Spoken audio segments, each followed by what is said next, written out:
साथियों नमस्कार, आप सभी का स्वागत है RWS क्लासेस में। और आज का हमारा पशु परिचय भर्ती के लिए मॉक टेस्ट नंबर 4 है। ठीक है, तो परीक्षा से पहले परीक्षा देना सफलता की कुंजी है। ये बात आप याद रखिएगा कि रणभूमि में युद्ध हो उससे पहले मनोभूमि में खेला जाता है। यानी कि रणभूमि आपकी है 4 दिसंबर से। दिसंबर के महीने में आपकी रणभूमि स्टार्ट हो रही है और उससे पहले आपको क्या करना है, RWS क्लासेस के साथ मन भूमि में खेल लेना है, क्योंकि परीक्षा से पहले परीक्षा देना सफलता की कुंजी होती है। ठीक है, तो साथियों हमने पूरे 3 टेस्ट कंप्लीट कर लिए हैं जो कि पिछली वीडियोज़ में हैं। वो टेस्ट आप ज़रूर अटेंड कीजिएगा, क्योंकि आपको यहाँ पर पूरा 150 अंक का टेस्ट करवाया जा रहा है। 150 अंक और 150 प्रश्न। ठीक है, ये नहीं कि 30 क्वेश्चन करवा दिए पार्ट ए के, 20 क्वेश्चन पार्ट ए के, तो इस प्रकार से नहीं है। अपना पूरा जैसे एग्ज़ाम में आप बैठे हो 3 घंटे के लिए समय रहेगा आपका, तो वैसे अपनी क्लास 3 घंटे की नहीं होगी, अपन जल्दी कवर कर लेंगे। लेकिन जिस प्रकार से पेपर आपका आने वाला है तो समझो पेपर ही दे रहे हैं, उसी पैटर्न पर आधारित ये हम आपके लिए टेस्ट उपलब्ध करवा रहे हैं। तो ज़रूर जुड़िए और अपने साथियों को जोड़िए, वीडियो को शेयर कीजिए, चैनल को सब्सक्राइब ज़रूर कीजिएगा। ठीक है, तो चलते हैं, करते हैं शुरू, अपने पहले प्रश्न की तरफ बढ़ते हैं और अपने साथियों को जोड़ लीजिए ताकि क्लास में अच्छा फील हो, है ना। चैनल को ग्रो करवाना आप ही का फ़र्ज़ है, आप ही का चैनल है, तो आपके लिए ही है, आपको ग्रो करवाएंगे। जब जैसे ही ग्रोथ मिलेगी अपन को, तो फिर अपन और अच्छे से अच्छे अच्छे पॉइंटों को लेकर आपके सामने हाजिर होंगे और हमें भी अच्छा लगेगा। बाकी आप प्लेलिस्ट जाकर ज़रूर देखना एक बार, सभी चैनल की प्लेलिस्ट में जाए, वहाँ पर आपको करंट अफेयर्स की, डेली करंट अफेयर्स की क्लास मिल जाएगी जो शॉर्ट्स वीडियो के माध्यम से आपको समझाई जाती है। तो एक तो वो मिल जाएगी आपको, दूसरा आपको पशु परिचय का अलग से प्लेलिस्ट बना हुआ है, वहाँ से आपका मॉक टेस्ट और ये सारा कुछ मिल जाएगा पशु परिचय से रिलेटेड, यानी पार्ट वी से रिलेटेड। तीसरा आपका मिलेगा आपको राजस्थान जी के, RWS फैक्ट, सारा कुछ आप एक बार प्लेलिस्ट पर जाइए, आपको सब कुछ मिलेगा। ठीक है, चलिए तो करते हैं शुरुआत, प्रश्न नंबर 1 की तरफ बढ़ते हैं। पहले अपन इधर की साइड का मैटर करेंगे, उसके बाद में इधर वाले प्रश्नों को देखेंगे। तो चलिए जूम कर लेते हैं ताकि आपको अच्छे से दिख जाए, है ना। चलिए, तो प्रश्न नंबर 1 है आपकी स्क्रीन पर आपके सामने मेरे दोस्त। पूछा गया है आपसे कि निम्नलिखित में से किस उत्खनन स्थल से चांदी की मुद्रा यानी पंचमार्क प्राप्त हुई। तो चांदी की मुद्रा प्राप्त हुई है, कहाँ से प्राप्त हुई है, किस सभ्यता से प्राप्त हुई आपके चांदी की मुद्रा पंचमार्क जिन्हें कहा गया, तो वो आपके हो जाएंगी बैराट सभ्यता से। तो बैराट सभ्यता से आपके उत्खनन में, बैराट से उत्खनन में 36 मुद्राएं मिली थी, जिनमें आपके 8 चांदी की पंचमार्क मुद्राएं व 26 इंडो ग्रीक, जिसमें 16 मुद्राएं राजा मिनेंडर की मुद्राएं थी। ठीक है, चलिए नेक्स्ट प्रश्न देख लेते हैं। मृद भांड क्या है। प्रश्न नंबर 2 है आपके सामने, मृद भांड क्या है। इम्पोर्टेंट हो जाएगा और सिंपल है कि मिट्टी के बर्तनों को मृद भांड कहा जाता है। मृद भांड का शाब्दिक अर्थ मिट्टी के बर्तन होता है। ठीक है, चलिए नेक्स्ट प्रश्न देखते हैं। जहाँ पर प्रश्न की व्याख्या की ज़रूरत होगी, व्याख्या आपके सामने है, और एक्स्ट्रा व्याख्या की ज़रूरत होगी तो वो भी आपको उपलब्ध ज़रूर होगी, है ना। तो चिंता मत करिए, और प्रश्न सारे इम्पोर्टेंट है ना। तो चलिए, शेयर कर दिए ना आपने वीडियो, ज़रूर शेयर कीजिएगा। निम्नलिखित में से वह शिलालेख जिसमें बप्पा रावल को विप्रवंशीय बताया गया है। तो बप्पा रावल को विप्रवंशीय किस शिलालेख में बताया है। तो कुंभलगढ़ शिलालेख में कुंभलगढ़ से शिलालेख जो प्राप्त हुआ उसमें बप्पा रावल को विप्र वंशीय बताया गया है। यानी 1460 ईस्वी के कुंभलगढ़ शिलालेख में गोयल वंश के वास्तविक संस्थापक थे हमारे बप्पा रावल जी। इन्हें विप्र वंशीय कहा गया है। तो याद रखिएगा कि बप्पा रावल जी को विप्र वंशीय कहा है, लेकिन किस शिलालेख में कहा है, तो वो हो जाएगा आपका कुंभलगढ़ शिलालेख, जो कि 1460 ईस्वी के समय का था। चलिए नेक्स्ट प्रश्न है, प्रश्न नंबर 4 आपका, कि गुरु वशिष्ठ ने राजपूतों की उत्पत्ति के लिए यज्ञ का आयोजन किया। बिल्कुल, जिन्होंने राजपूत वंश को पढ़ा है तो उन सभी को मालूम होगा इसका answer. Mount Abu, mount Abu Sirohi में वशिष्ठ गुरु ने कुंड में गुरु वशिष्ठ आश्रम स्थित है और माउंट आबू में ये यज्ञ किया गया था। तो गुरु वशिष्ठ ने राजपूतों की उत्पत्ति के लिए यज्ञ का आयोजन किया था, आप सभी को मालूम है। तो वो कहाँ पर किया था, तो वो हमारे माउंट आबू में किया था। माउंट आबू कहाँ पर है, सिरोही में स्थित है। वशिष्ठ कुंड और गुरु वशिष्ठ 2 आश्रम वहाँ पर स्थित है, आप जाकर देख पाएंगे।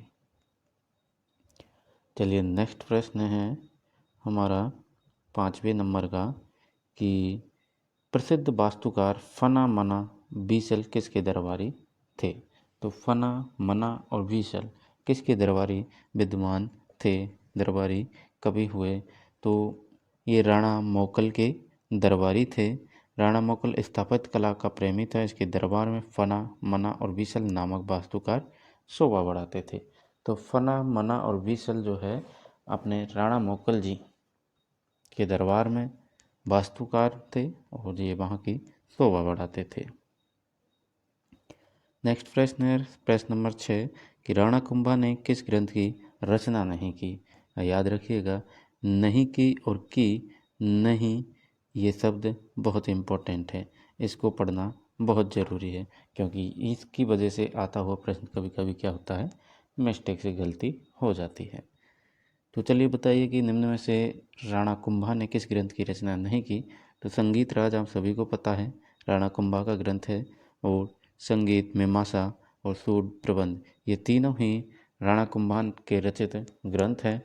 और देवमूर्ति प्रकरण जो है हमारे मंडन द्वारा रचित ग्रंथ है। तो देवमूर्ति प्रकरण किसने रचा था, मंडन ने रचा था, मंडन ने। ठीक है, तो देवमूर्ति प्रकरण हमारे मंडन ने रचा, और संगीत राज, सूड प्रबंध, संगीत मीमांसा राणा कुंभा ने। नेक्स्ट प्रश्न है आपके सामने, कि किस युद्ध का संबंध राणा सांगा से नहीं है। राणा सांगा के युद्धों को आप सभी जानते हैं। तो आपके गागरोन का युद्ध राणा सांगा से संबंध रखता है, खातौली का युद्ध रखता है, बांडी का रखता है, बाड़ी धौलपुर, ठीक है, बाड़ी धौलपुर। दिवेर का युद्ध ये राणा सांगा से संबंध नहीं रखता है। दिवेर का युद्ध आप सभी को पता है राणा प्रताप से संबंध रखता है। चलिए नेक्स्ट प्रश्न है, कि गोरा बादल ने किस वर्ष चित्तौड़गढ़ के लिए अलाउद्दीन खिलजी से युद्ध किया था। तो गोरा बादल ने 1303 ईस्वी में अलाउद्दीन खिलजी से युद्ध किया। रानी पद्मिनी के लिए ये युद्ध लड़ा गया था, ऐसा कहा जाता है। रतन सिंह के टाइम पे गोरा बादल थे, आप सभी को मालूम है। चलिए नेक्स्ट प्रश्न है, वाल्टर कृत हितकारिणी सभा का गठन कहाँ हुआ जिसने त्याग प्रथा को रोकने का प्रयास किया। तो ये हमारे अजमेर में होता वाल्टर कृत हितकारिणी सभा का गठन फरवरी 1889 ईस्वी में अजमेर में वाल्टर कृत हितकारिणी सभा का गठन किया गया था। इस संस्था ने भी त्याग प्रथा को समाप्त करने का प्रयास किया था।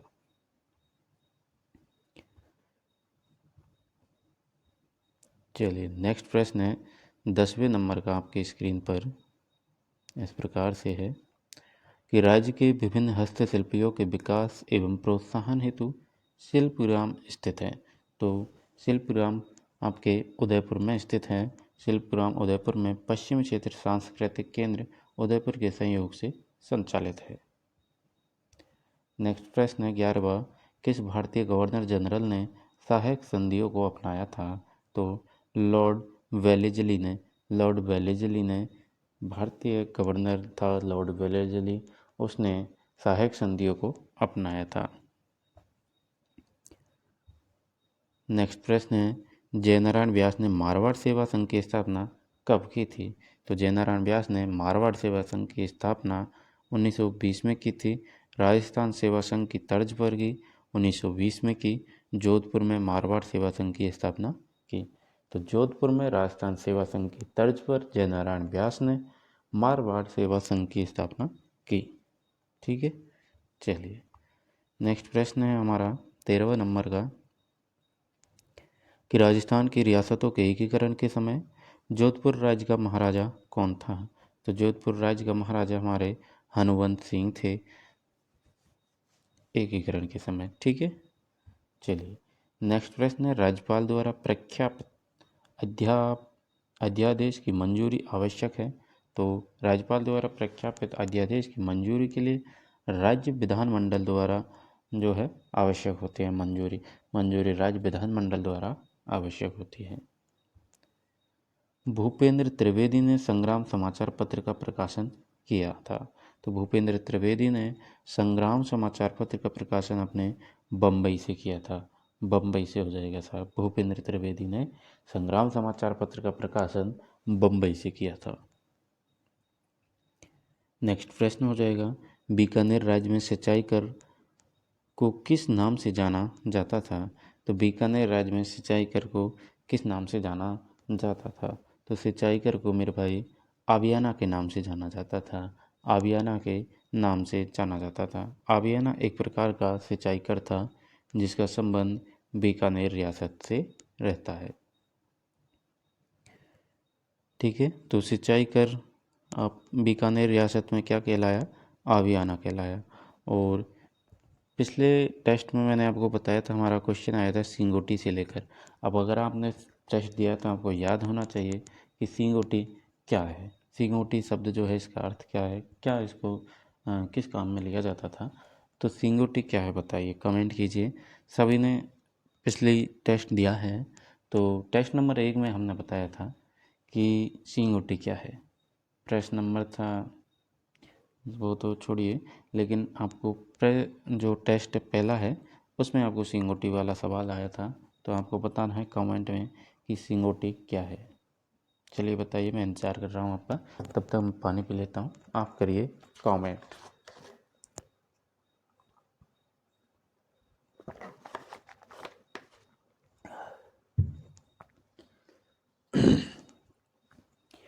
चलिए तो मैं ही बता देता हूँ। आपने बताया, अच्छी बात है, कमेंट कीजिए। सिंगोटी आपका क्या होता है? सिंगोटी होता है आपका कि मवेशियों के विक्रय पर वसूल की जाने वाली जो लगान होती है ना, मवेशियों के, चलिए छोड़े लिखना, तो आप सुन लीजिए कि मवेशियों के विक्रय पर जो लगान वसूल की जाती थी उसे कहा जाता था आपका सिंगोटी। ठीक है, और बीकानेर राज्य में सिंचाई कर के नाम से जाना जाता था। हाँ, आपका आबियाना सही हो जाएगा, इसका आबियाना राइट हो जाएगा। ठीक है, सिंगोटी आप सभी को मालूम चल गया ना कि मवेशियों के विक्रय पर वसूल की जाने वाली लगान जो होती है उसे सिंगोटी कहा जाता है।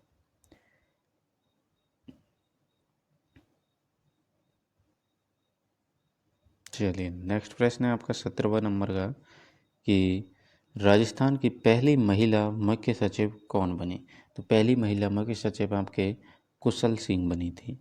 राजस्थान की पहली महिला मुख्य सचिव कुशल सिंह बनी थी। गौराधाय व रूपाधाय का संबंध किससे था? तो गौराधाय और रूपाधाय का संबंध आपके मारवाड़ रियासत से रहता है। और रूपाधाय और गौराधाय की छतरिया यानी कि स्मारक छतरिया आपके जोधपुर के मेहरानगढ़ दुर्ग में देखी जाती हैं। तो जोधपुर के मेहरानगढ़ दुर्ग को जब आप देखने जाएं तो आपको वहीं पर गौराधाय और रूपाधाय दोनों की छतरिया देखने को मिलेगी। और आपके जोधपुर से ही मारवाड़ है, तो मारवाड़ रियासत से इनका संबंध रहा था। प्रश्न नंबर 19 है कि औरंगजेब ने किसे जंगलधर बादशाह का कहा था? उपाधि दी जांगलधर बादशाह। तो जांगलधर बादशाह करण सिंह को कहा था। औरंगजेब ने जांगलधर बादशाह करण सिंह को कहा था। नेक्स्ट प्रश्न है, जयपुर के कछवा वंश में सर्वाधिक अवधि तक किसने शासन किया था? तो मिर्जा राजा जयसिंह ने 46 वर्ष तक शासन किया था। मिर्जा राजा जयसिंह ने 46 ईयर शासन किया था। ठीक है, तो सबसे ज़्यादा सर्वाधिक अवधि तक जो शासन किया वो मिर्जा राजा जयसिंह ने किया था। नेक्स्ट प्रश्न है 21वां, वाशनपी का युद्ध किन किन के मध्य हुआ था? तो वाशनपी का युद्ध आपके जैसलमेर और बीकानेर के मध्य हुआ था। तो यह युद्ध हुआ था आपके 1829 ईस्वी में। महारावल गज सिंह के समय हुआ। इसमें बीकानेर की सेना को पराजित होना पड़ा था। तो महारावल गज सिंह के समय जैसलमेर और बीकानेर के मध्य होता है और गज सिंह ने बीकानेर की सेना को पराजित कर दिया। होता कब है? तो आपका वाशनपी का युद्ध 1829 में होता है, याद रखिएगा। 1829 ईस्वी याद रखिएगा और जैसलमेर बीकानेर याद रखिएगा। वाशनपी। नेक्स्ट प्रश्न है, निम्न में से किस नदी के किनारे स्थित गणेश्वर में ताम्रयुगीन सभ्यता के अवशेष पाए गए हैं? तो आपके सभी को पता है कांतली नदी। मैंने आपको कई बार इस प्रश्न को तो दोनों टेस्टों में, पहला और दूसरा दोनों टेस्टों में आपको अच्छे से बताया है, तो आपको याद होना चाहिए और आप टेस्ट ज़रूर दीजिए। वहाँ से आपको बहुत ही बढ़िया प्रश्न उसमें देखने को मिलेंगे आपको। तो गणेश्वर सभ्यता आप सभी को पता है कांतली नदी के किनारे पर स्थित है ना? तो अभी आपसे चलिए, जिन्होंने टेस्ट दे रखा है उनको तो ये प्रश्न का आंसर आता है। वैसे नए जो जुड़े हैं आज हमसे, आप सभी का धन्यवाद। और आपसे एक प्रश्न पूछता हूँ मैं। प्रश्न क्या है आपसे? तो ये है आपका प्रश्न कि गणेश्वर सभ्यता आपके किस जिले में स्थित है? चलिए बताइए, तो गणेश्वर सभ्यता आपके किस जिले में स्थित है? इस प्रश्न का आंसर आपको कमेंट में देना है और इसका आंसर मैं आपको कमेंट में ही बताऊंगा। तो ज़रूर बताइएगा, क्योंकि ये प्रश्न जो है सर्वाधिक कन्फ्यूजन वाला प्रश्न है। नए जिलों के अनुसार जो प्रश्न चेंज हुआ है वो ये हुआ है यहाँ से कि गणेश्वर सभ्यता किस जिले में स्थित है। तो चलिए बताइए, आपकी बारी है। ठीक है, कमेंट कीजिए। आप सभी को अगर पता है तो कमेंट ज़रूर कीजिए, नहीं पता है तो कमेंट में मैं आपको बता दूंगा। ठीक है, चलिए नेक्स्ट प्रश्न है आपका 23वें नंबर का कि दौराई का युद्ध किसके मध्य हुआ था? तो दौराई का युद्ध आपके औरंगजेब और दारा सिक्कों के मध्य हुआ था। औरंगजेब और दारा सिक्कों के मध्य 14 मार्च 1659 को होता है दौराई का युद्ध। अजमेर के निकट लड़ा गया था, जिसमें औरंगजेब की विजय होती है। तो ये जो दौराई का युद्ध है ये कहाँ पर लड़ा गया था? तो अजमेर के निकट लड़ा गया था और औरंगजेब की इसमें विजय होती है, आपके दारा सिक्कों की पराजय होती है। कब लड़ा गया था? तो याद रखिएगा 14 मार्च 1659 ईस्वी को। ये सन जरूर याद रखिएगा। 1659 ईस्वी में औरंगजेब ने दारा सिक्कों को दौराई के युद्ध में दारा सिक्कों को दौरा कर मारा। ऐसे याद रखिए कि 14 मार्च 1659 को औरंगजेब ने दारा सिक्कों को दौरा कर मारा। दारा सिक्कों को दौरा कर मारा। दौरा मतलब दौड़ा कर मारा। तो याद रहनी चाहिए आपको ये ट्रिक है कि औरंगजेब ने 1659 को 14 मार्च 1659 को दारा सिक्कों को दौड़ा कर मारा। दौड़ा कर मारा, दौरा कर मारा। दौराई का युद्ध हो गया आपका 14 मार्च 1659 को। तो कैसे लगी ट्रिक? याद हुई या नहीं?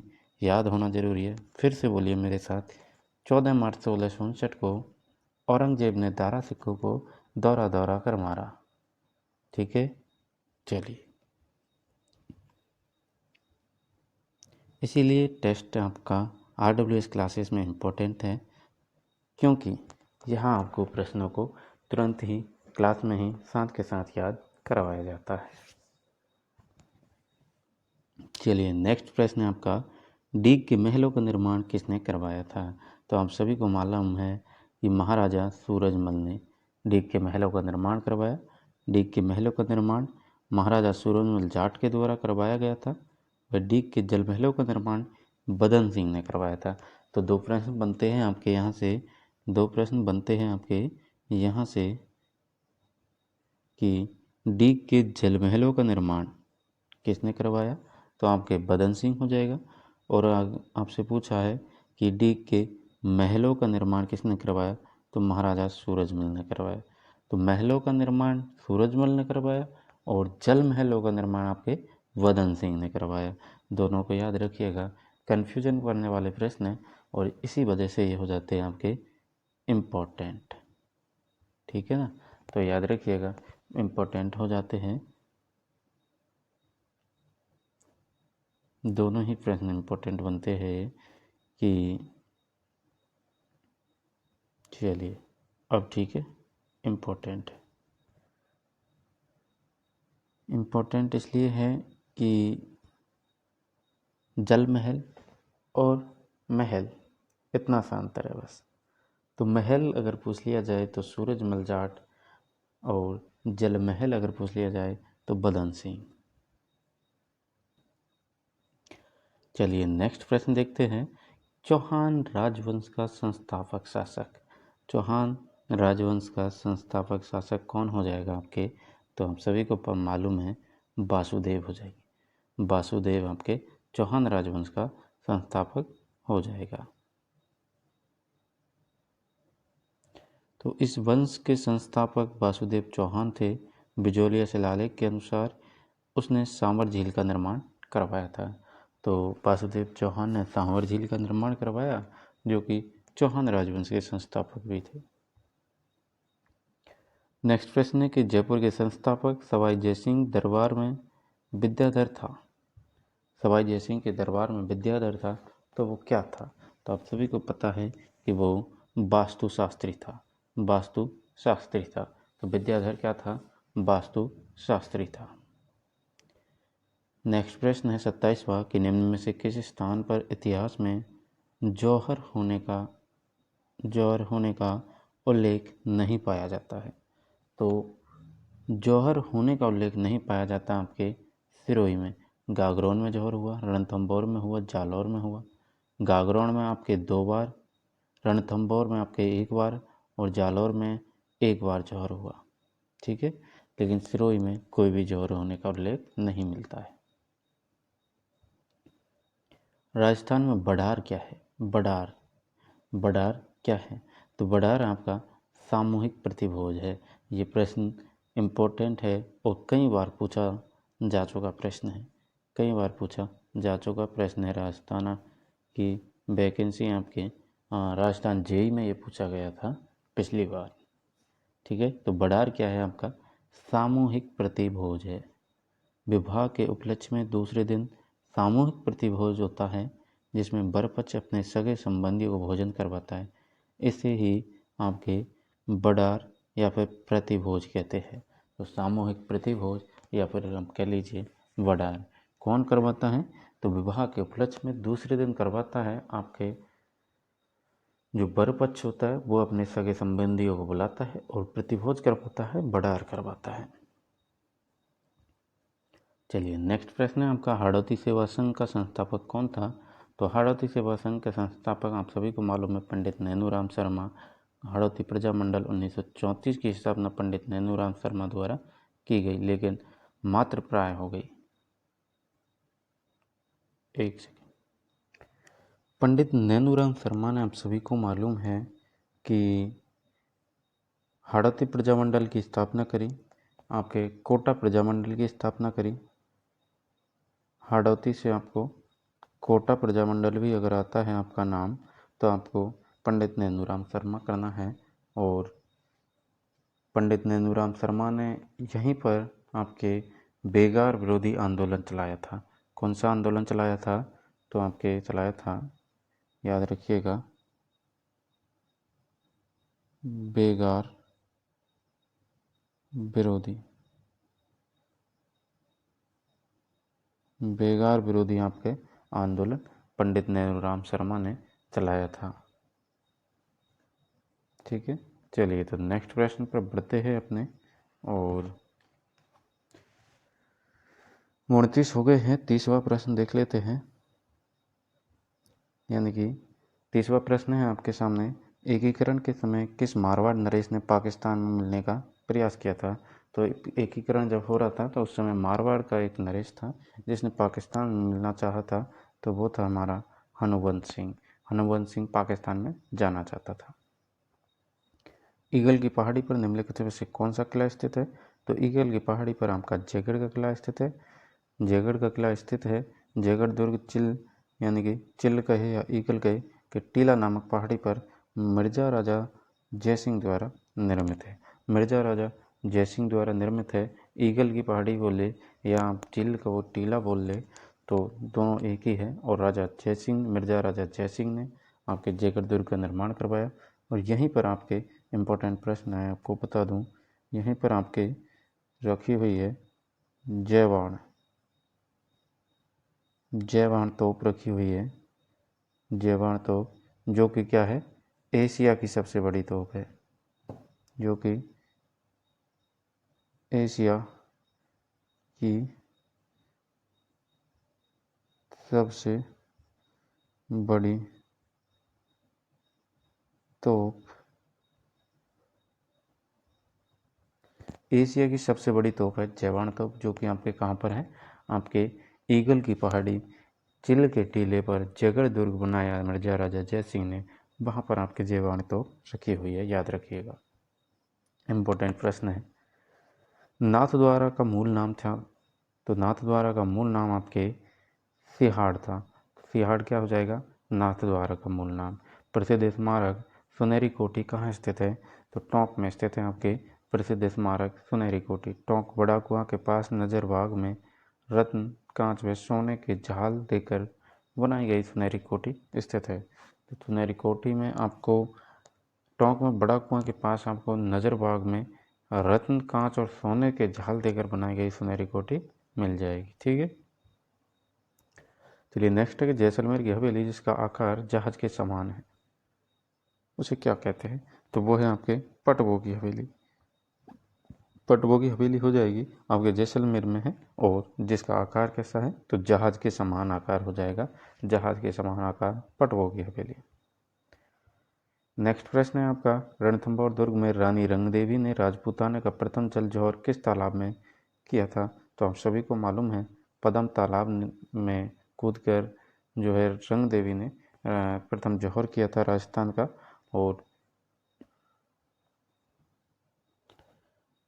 तो रानी रंग देवी ने पदम तालाब में कूदकर जल जौहर किया था, और ये जल जौहर राजस्थान का प्रथम जल जौहर और एकमात्र जल जौहर था। राजस्थान का पहला व एकमात्र जल जौहर माना जाता है।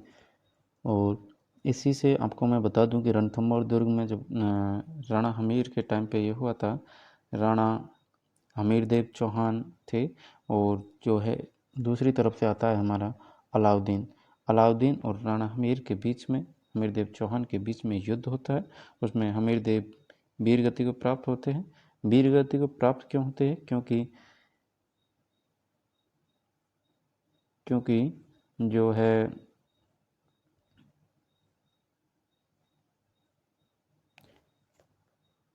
आपके राणा हमीर के सेनापति थे रणमल और रतिपाल। उनको अलाउद्दीन खिलजी ने क्या कहा कि तुम मेरा साथ दो और मैं तुम्हें किला प्रदान कर दूंगा। तो ये लालच देकर राणा हमीर से रणमल और रतिपाल को चुरा लिया। एक प्रकार से सेनापति थे हमीर के अलाउद्दीन ने, और अलाउद्दीन ने फिर बाद में इनको दिया भी नहीं था, और उलग खां को दुर्ग का प्रशासक बनाया था। 11 जुलाई को 11 जुलाई 1301 में आपके रणथंभौर पर अधिकार कर लिया था, पूर्णतः अधिकार कर लिया अलाउद्दीन खिलजी ने, और उलुग खां को प्रशासक बना दिया था, है ना। तो चलिए बाकी ज़्यादा हिस्ट्री नहीं पढ़ते, डायरेक्ट प्रश्न पर आते हैं कि रंग देवी ने 1301 में पद्म तालाब में जल जौहर किया। साथ ही में इनकी पुत्री देवल दे ने भी जल जौहर किया था। यह जौहर राजस्थान का इतिहास का प्रथम शाखा था। ठीक है, चलिए नेक्स्ट प्रश्न है, निम्न में से मेहरानगढ़ दुर्ग में किसकी मजार स्थित है? तो मेहरानगढ़ दुर्ग में आप सभी को पता है भूरे खां की मजार स्थित है। मेहरानगढ़ में भूरे खां की मजार आपको देखने को मिलती है। चलिए नेक्स्ट प्रश्न है आपका 37वें नंबर का कि निम्नलिखित में से कौन सा चित्रकार आपके अलवर शैली का चित्रकला से संबंधित है? तो ये आपके नानक राम जी हो जाएंगे अलवर शैली से। नानक राम किशनगढ़ शैली से संबंधित चित्रकार है। अलवर शैली किशनगढ़ शैली एक ही बात हो गई और इनसे संबंधित आपके नानक राम जी हो जाएंगे। नेक्स्ट प्रश्न है आपका, राजपूतानी की वह प्रथम रियासत जिसने अपने राज्य में शिकार के चित्रों का पूर्णतः प्रतिबंध लगाया था? तो टोंक रियासत ने शिकार के चित्रों पर पूर्णतः प्रतिबंध लगाया था। नेक्स्ट है आपका, डोरिया व मसूरिया साड़ी हेतु विख्यात है। तो डोरिया और मसूरिया साड़ी कैथून कहाँ है आपका? कैथून आपके कोटा ज़िले का कैथून कस्बा है। वहाँ पर कोटा ज़िले का कैथून कस्बा बुनकरों के लिए प्रसिद्ध है जो साड़ी पर विशेष प्रकार की कसीदाकारी से डिजाइन बनाते हैं। यहाँ पर आपको डोरिया और मसूरिया साड़ी देखने को मिलेगी जो कि विख्यात है। ठीक है, तो कैथून और कोथून भी आपको यहाँ पे देखने को मिल सकता है। अगर ऑप्शन में आपके कोथून आ जाए तो आप उसको राइट मत कीजिएगा, क्योंकि ये जयपुर में स्थित है। ये कहाँ है आपकी? जयपुर में स्थित है कोथून, और कैथून आपका कोटा ज़िले में स्थित है जहाँ की आपकी डोरिया और मसूरिया साड़ी प्रसिद्ध है। ठीक है, तो इस तरह कंफ्यूज नहीं होना, ऑप्शन कुछ भी आ सकता है। ऑप्शन ज़्यादातर इस प्रकार के दिए जाते हैं, आप सभी को मालूम है, जिनसे स्टूडेंट में कन्फ्यूजन न बढ़े। तो कैथून और कोथून में अंतर याद रखिएगा कि कोथून आपके जयपुर में स्थित है और कैथून आपका कोटा ज़िले में स्थित है जहाँ की आपको डोरिया और मसूरिया साड़ी विख्यात है। नेक्स्ट प्रश्न है आपका, हमीरहट ग्रंथ किसके द्वारा रचित है? तो हमीरहट ग्रंथ चंद्रशेखर के द्वारा रचित है। हमीरहट में रणथंभौर के चौहान व राणा हमीरदेव का इतिहास आपको देखने को मिलता है। लाछा गुजरी की गाय चोरी हो जाने पर किस लोक देवता ने उनकी सहायता की थी? तो आप सभी को मालूम है तेजाजी ने। अगर आपने लोक देवता पढ़े हैं तो आपने अच्छे से लाछा गुजरी के बारे में आप जानते होंगे। लाछा गुजरी की गायों को छुड़ाते हुए मेर यानी सिरोही के मेर के जो मीणा थे, मीणाओं को मंडावरिया नामक स्थान पर तेजाजी से युद्ध लड़ा और लाछा गुजरी की छतरी आपके नागौर में स्थित है। तो छतरी अगर पूछ लिया जाए तो लाछा गुजरी की छतरी आपकी नागौर में है। और लाछा गुजरी को बचाया किसने था? लाछा गुजरी की गायों को बचाया था। किन से बचाया था? मीणाओं से बचाया था। कहाँ के मीणा थे? तो मेर के मीणा थे। मेर कहाँ है? सिरोही में स्थित है। ठीक है, तो मंडावरिया नामक स्थान पर तेजाजी महाराज ने लाछा गुजरी गायों को मीणाओं से छुड़वाया। और लाछा गुजरी की छतरी अगर पूछी जाए हमसे तो नागौर में स्थित है। नेक्स्ट प्रश्न है आपका, बागड़ प्रदेश में आदिवासियों का प्रमुख नृत्य कौन सा है? तो बागड़ प्रदेश में आपके आदिवासियों का प्रमुख नृत्य पेजन नृत्य हो जाएगा। कौन सा हो जाएगा? पेजन नृत्य हो जाएगा, पेजन। ठीक है, चलिए नेक्स्ट है आपका, तुर्रे सरपेज धुगधुगी का प्रयोग होता है। तो तुर्रे सरपेज या धुगधुगी का प्रयोग कहाँ पर होता है? तो धुगधुगी का प्रयोग पगड़ियों में होता है, याद रखिएगा। ना साड़ियों में भी नहीं होता, ओढ़नियों में भी नहीं, और कटकी वस्त्रों में भी नहीं होते हैं। सिर्फ और सिर्फ आपके पगड़ियों में तुर्रे का प्रयोग होता है, सरपेज का प्रयोग होता है। आपको सरपेज से तो आपको समझ आ जाना चाहिए कि सर से मतलब आपका हेड, सर पर पहनने जाने वाली, पेच लगाए जाने वाला पेच, सर पेच। और सर पर क्या पगड़ी पहनेंगे ना, तो सर पर पगड़ियों में तो धुगी तुर्रे सरपेच। ठीक है, पगड़ियों में पहनी जाती हैं। पगड़ी को सजाने के लिए तुर्रे सरपेच और दुगदुगी, पछेबड़ी, लटकन, फतेह पेच आदि काम में लिए जाते हैं। ठीक है, चलिए नेक्स्ट प्रश्न है आपका 44वें नंबर का, 44 नंबर का। ठीक है, चलिए तो निम्न में से कौन सा त्यौहार श्रावण माह में नहीं आता है? तो श्रावण माह में नहीं आता है आपका जन्माष्टमी नहीं आती। कृष्ण जन्माष्टमी आपके भाद्रपद कृष्ण अष्टमी को मनाई जाती है। इस दिन नरहर के पीर का उर्स भी लगता है। तो नरहर के पीर का उर्स कब लगता है? आपके कृष्ण जन्माष्टमी के दिन भाद्रपद कृष्ण अष्टमी को लगता है। बाकी तीज, नागपंचमी और रक्षाबंधन आप सभी को मालूम है। श्रावण का महीना चल रहा है तो समझ जाइए। ग्रासिया पुरुष महिलाओं का वेश धारण कर कौन सा नृत्य करते हैं? तो जो ग्रासिया जाति के लोग होते हैं, पुरुष होते हैं, वो महिलाओं के कपड़े धारण करके कौन सा नृत्य किया करते हैं? तो आपके ग्रासिया पुरुष रायण नृत्य करते हैं महिलाओं के वेश को धारण करके। ग्रासिया जनजाति के पुरुष महिलाओं का वेश धारण कर रायण नृत्य का आयोजन करते हैं। ठीक है, चलिए नेक्स्ट है आपका, कौन सा वाद्य यंत्र बांसुरी के समान है जिसे राजस्थान का राज्य वाद भी माना जाता है? तो राजस्थान का राज्यवाद आपका अलगोजा हो जाएगा, और जिसे बांसुरी की तरह बजाया जाता है, बांसुरी के समान है आपका अलगोजा। चलिए नेक्स्ट प्रश्न है आपका, मीराबाई के पिता कौन थे? तो मीराबाई के पिता रतन सिंह थे। ठीक है, किस लोक देवता के मंदिर में बनावट मकबरानुमा है? तो गोगा जी के मंदिर मकबरानुमा है। गोगा जी के मंदिर कैसे है? मकबरानुमा है।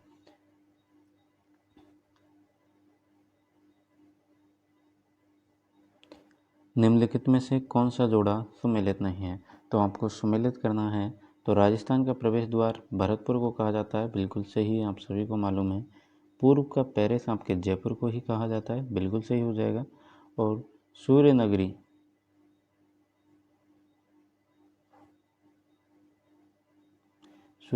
आपके जैसलमेर को नहीं जाना जाता। सूर्य नगरी आपके जोधपुर को कहा जाता है। सूर्य नगरी आपके जोधपुर को कहा जाता है, और पूर्व का बेनिस आपके उदयपुर को कहा जाता है।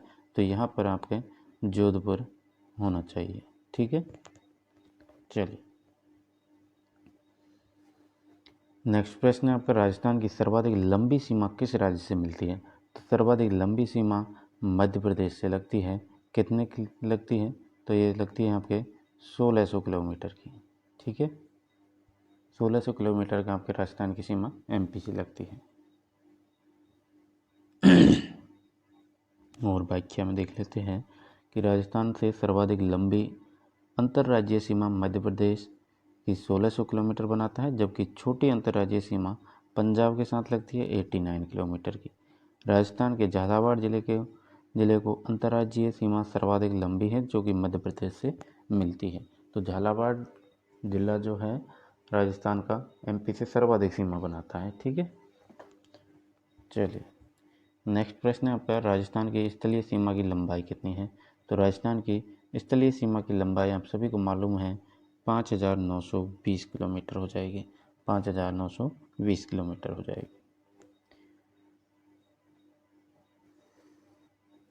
नेक्स्ट है आपका 52 नंबर का प्रश्न कि अरावली पर्वतमाला की सर्वोच्च चोटी कौन सी है?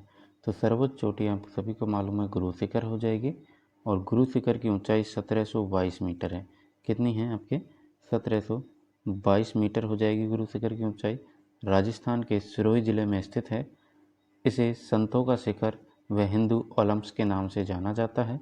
यह प्राचीन दत्तात्रेय ऋषि का मंदिर भी स्थित है। यहाँ पर आपको प्राचीन दत्तात्रेय ऋषि का मंदिर देखने को मिलेगा, और 1722 मीटर आपके गुरु शिखर की ऊंचाई हो जाएगी। इसे क्या कहा जाता है? तो इसे संतों का शिखर कहा जाता है, हिंदू ओलंप्स के नाम से जाना जाता है, और सिरोही जिले में आपका गुरु शिखर स्थित है। ठीक है, चलिए नेक्स्ट प्रश्न देखते हैं